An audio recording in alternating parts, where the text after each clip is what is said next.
denying it. You're denying it, and just like you deny that you're gay, just like you deny that you're a pedophile, you deny everything in your life. I'm definitely not a pedo supporter. You're a pedo, Jake's a pedo supporter, Natalie supports you, but she's a pedo supporter. I'm gonna put flyers around Akron too. My boots on the ground is gonna do that out there too. With Callie's face on it. With Callie's face on it too. I hired somebody. I hired a professional. I hired a professional. Usually you'll do one like early morning, and then you'll get like a kind of a late-ish night one somewhere around this time. In fact, if I go check, you'd probably be on it right now. About 45 minutes. Oh wait, are you talking about Marty? Sorry, that's confusing myself. My bad.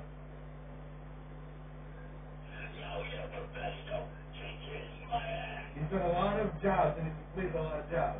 He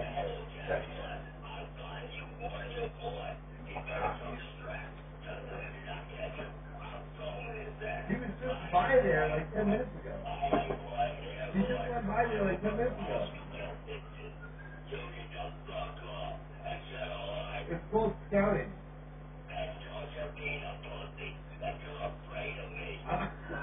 Oh. There is a lot of good potential in that. Have the worst most awfully wonderful thought. Yeah, we definitely have to take some time with that one. Man, I can't think of anything now, but give me some time. I'll think of it. Kiss from Chloe Rose or something like that. Some kind of shit like that. Because I don't feel like driving to go see a retard. I'd rather pay somebody who's close. I'd rather pay someone who's close.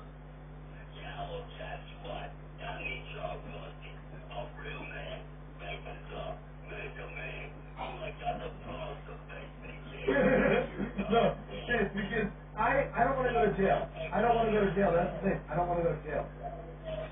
I don't want to go to jail. That's why somebody else is doing it for me. No. Find me. I'm waiting for it. I'm waiting for it. You've been saying that for how long now? No. It's screaming louder. Maybe they'll understand. Here he goes. He hung up. He's angry.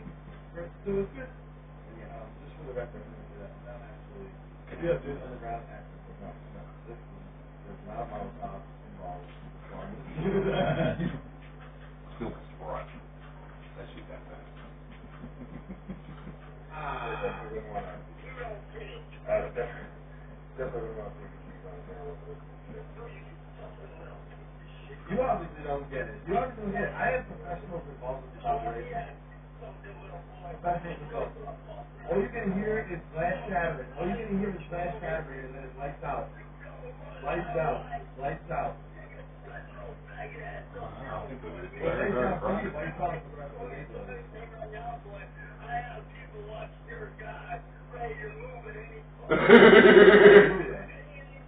Oh, dude, where is he? Because I know exactly where he is right now.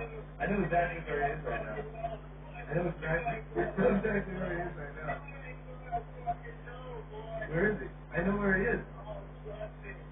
He just got, oh, whoa, he just sent me a picture of your house again. I was going to send it to you.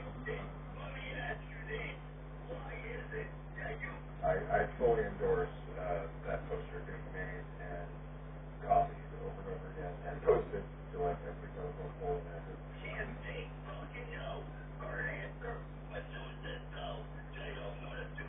Because you obviously don't understand the word no. One, Billy, all the 14-year-olds.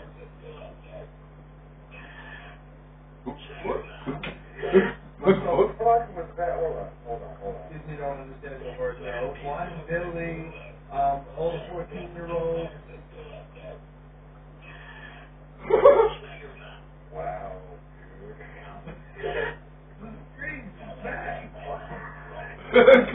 14-year-olds.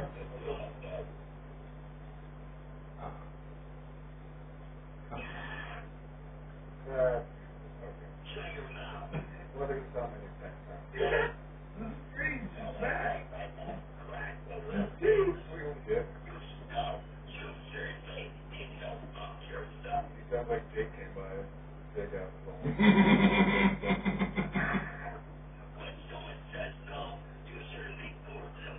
I'll course correct. You can do whatever I want, boy, because you're our property. You're our property. You're our property.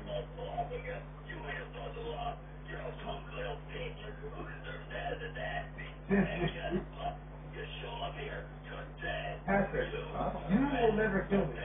You will never kill me. You will never kill me because guess what? Nope. There you go. Again, riding like a maniac. Nope. You do realize that you just fucked yourself, right? Because I know. It sounds like you got fucked. Screeching like that. She does. She does smoke weed. She does smoke weed. She does. Dude, I know it's how he looks like. I'm not an idiot. I know it's how he looks like. She looks like an old retarded lady, just like you look like an old retarded man. I'm pretty sure that's your wife that looks like the old hag, Rachel. I'm pretty sure that's your sort of wife that looks like an old hag. He does kind of look like a, Oh, I bet. like The Ranger. like Benjamin Button, if Benjamin Button had, like, the worst case of feline syndrome. Rejected. I didn't say hag. I didn't even say hag. I didn't even say hag. You know, that just tells me everything I need to know, which means I can start doing you from now on. Which tells me you're a fucking lying sack of shit. Okay. All right, bud. I'll send you the picture. I'll send you the picture. That's always gonna fucking believe you, I'll dumbass. send you the picture. I did send him the picture, but for some reason I can't share it. Ah. Doing to make it things difficult as usual. I tried to find this video. Yeah. It's like the multiple channels still get kind of confusing, but you can find it at official CBG 2.0. And yep, it's up and ready to watch. Well, guys, that's gonna be it for tonight. I'm gonna leave you there. Get some sleep. You guys are awesome as always. I greatly appreciate you being here. Thank you. Thank you guys for the cash apps as well. Always appreciate it. Um, but yeah, that's gonna be it. So thank you once again. I am MGR. You guys have been awesome. We will see you next time.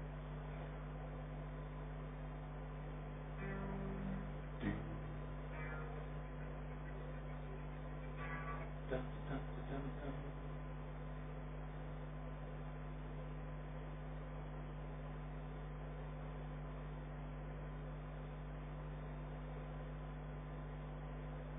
Dr. Bonnie, yes.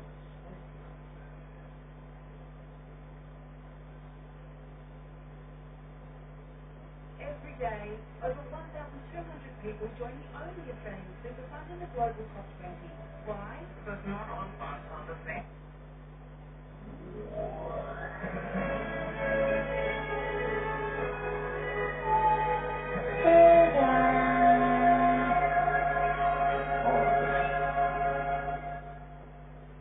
Just a few months after the demise of the Dreamcast, Sega began an aggressive change in strategy by signing on as a third party for nearly all of its former competitors. Aside from the PlayStation 2 and Xbox, Sega also made clear its intention to bring many of its players to the Nintendo GameCube. Originally released in 2001, I was initially intrigued by the console's opening More like body they got on their hands and knees. specifically the gorgeous Star Wars Rogue Squadron 2. They clearly showed the GameCube had the chops to display some pretty impressive graphics. Along with a few other winners, the end of 2001 proved quite nice to be an owner of Nintendo's brand new 6th generation console, especially for its asking price of only $199. As 2002 came into focus, an entire world of Sega goodness began opening up on the GameCube, including a handful of releases that I consider absolute classics.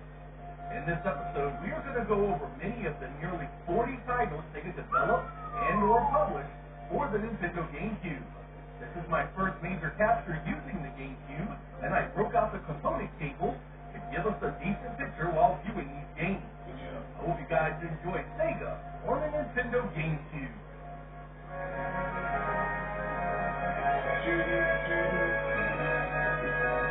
Dun, dun, dun.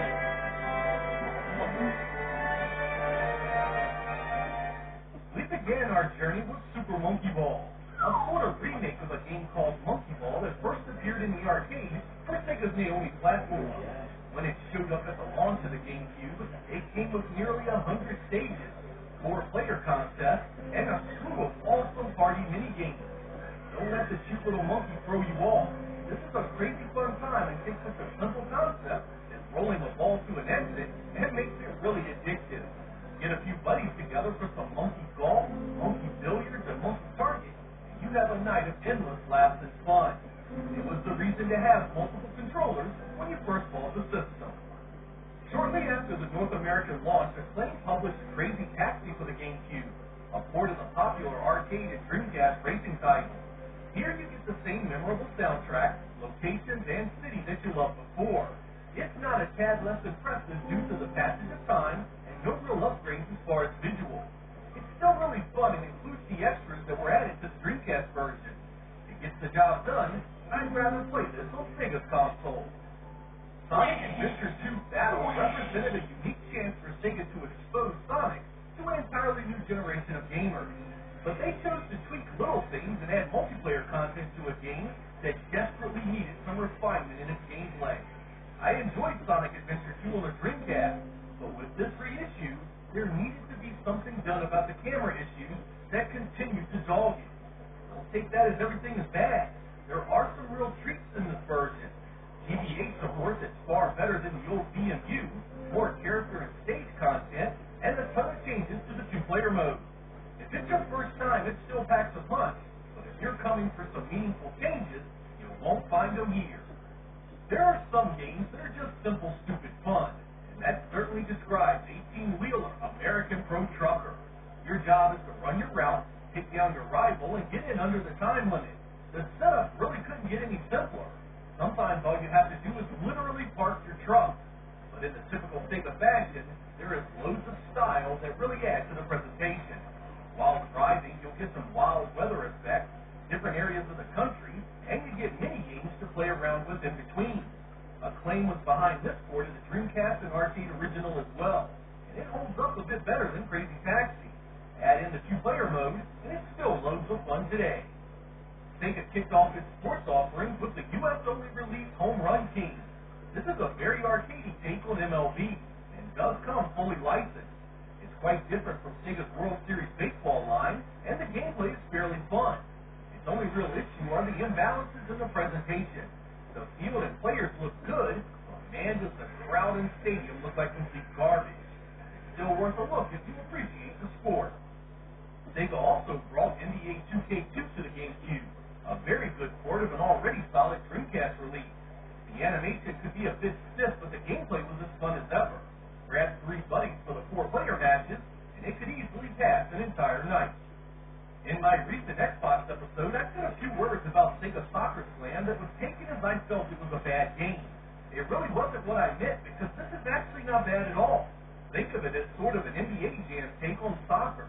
3-on-3 matches that take place on a smaller field with a reduced rule set, all wrapped up in zany teams and crazy power-ups that will appeal to many that have no special love for the sport.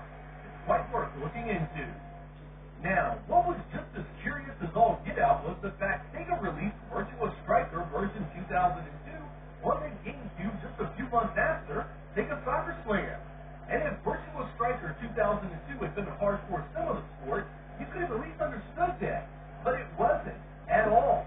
It's as arcadey as arcadey gets. The visuals are great, but flooding the market with 2 options like this seems like a really bad idea. Those that want a quick flash in the pan here and there may enjoy this, but hardcore fans should stay far away from it. Beach Spiker's Virtua Beach Volleyball was a port of a Naomi 2 arcade game that I thoroughly enjoyed. The visuals are great, the gameplay is easy to get into, and it has 4-player support. You can even create teams. I can't really say that I've played many great volleyball games, but this one is a real gem. When I played NFL 2K3 for the first time, I just knew Sega Sports was coming into its own. The visuals, the AI, the playbooks, the presentation, it all just screamed a level of quality that really started to pull away from EA in its Madden series. The GameCube version was just as nice and supported 4 players at once. Sega did a bang-up job on this port, right down to a killer franchise mode. Less than a year after the first Super Monkey Ball, Sega was back with a part 2 for Nintendo's powerful little cube. And man, it was amped up with a ton more to do. Monkey tennis, monkey golf, monkey soccer, monkey baseball, and tons more await you, and up to 3 of your friends. Of course, it still has the story mode and single-player content if you're all alone. Sega was crushing it with their sports titles on the GameCube early on, so it was no surprise to see NCAA college football 2K3 show up as well. Much like their NFL series, this exudes quality start to finish. Excellent visuals and gameplay capture the look and feel of college-level football perfectly. It was almost like being in the real thing. Sega's NBA 2K3 was a nice step up from the previous release, and we got it just 7 months after. The addition of ESPN coverage added some much-needed authenticity to the field, and the 4-player support returned. It even had a street mode to mess around with outside of the stadium. Phantasy Star Online Episode 1 and 2 was a combo game that included the content found in the Dreamcast original and brand new content created just for this release. As a hunter, you must run missions and battle all sorts of nasty monsters in an effort to rid your planet of a menacing new threat. The combat is in real time where you can gain experience and money, which can then be used to upgrade your weapons and items. Grab some friends and you can run 4 players in split-screen action. Many believe that because it has online in the title, you need an internet connection to enjoy it. Not so. It has a full offline mode for you to enjoy. Sonic Mega Collection is a fairly solid compilation of some of the best Sonic titles ever released. You get all the Genesis games, including Spinball and Mean Bean Machine, and a pile of extras like Flicky, Ripstar, the Ooze, and Comic Zone. It lacks the extra Game Gear content of the Plus version released for the PlayStation 2 and Xbox, but it's still a great list of games. NCAA College Basketball 2K3 was a no-brainer with all the other big hit sports titles coming from Sega and hitting the GameCube. This actually holds up well even now thanks to the players not being such a huge piece of the experience. It still looks, runs, and plays great.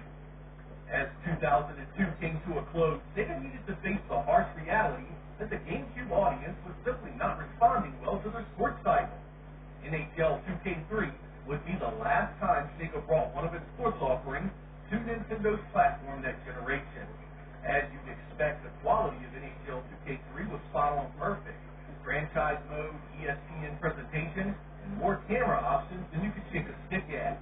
The sad fact was, most GameCube owners were there for Nintendo's games, and Sega Sports was an unfortunate casualty. Kicking off 2003 was Skies of Arcadia Legend, a port of the Dreamcast RPG that is one of my favorite games ever. You control a team of air pirates as they take to the skies to stop the evil Valuan Empire. This port fixed a great many things about the original. It runs better, has improved character models, reduced random battles, new quests, and new items to equip. It's the ultimate director's cut to one of Sega's very best Dreamcast efforts. It's a must-play.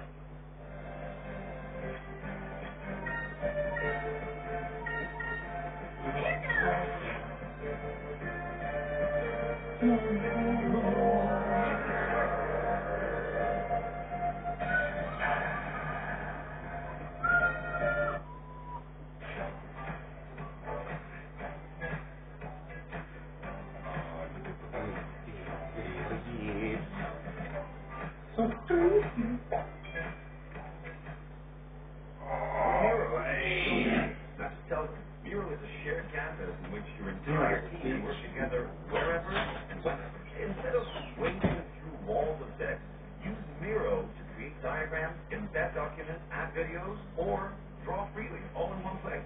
Miro plays nicely with others too. You can integrate nearly every tool you can think of into your workflow. Edit Google Docs, resolve Jira issues, or collaborate over Zoom, all in one place. Miro is where you solve anything together.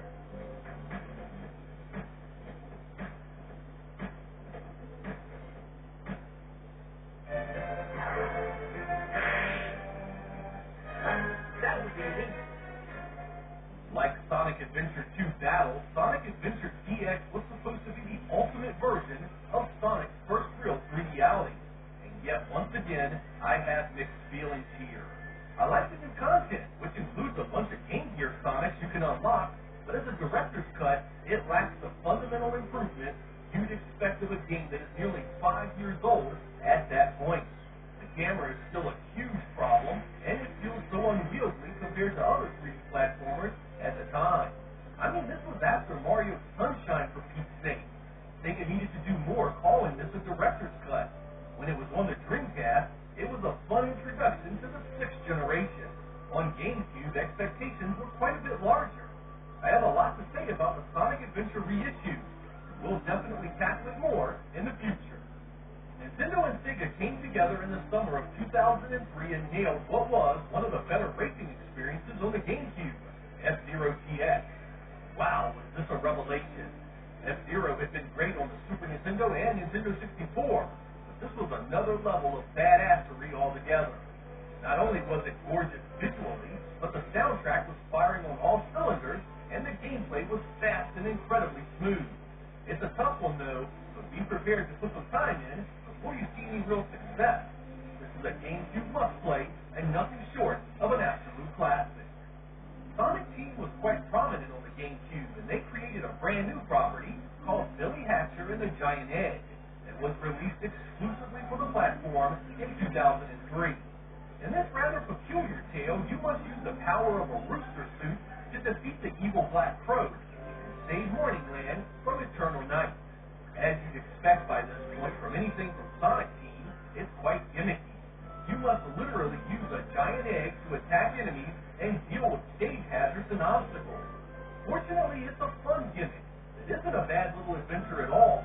It's much slower than the Sonic game, and it puts a greater emphasis on grading you, similar to something like Nights into Dreams. It has some camera issues, but overall this can be rather fun for youngsters and those looking for a 3D platformer that does things a little different. 2004 began with Sega releasing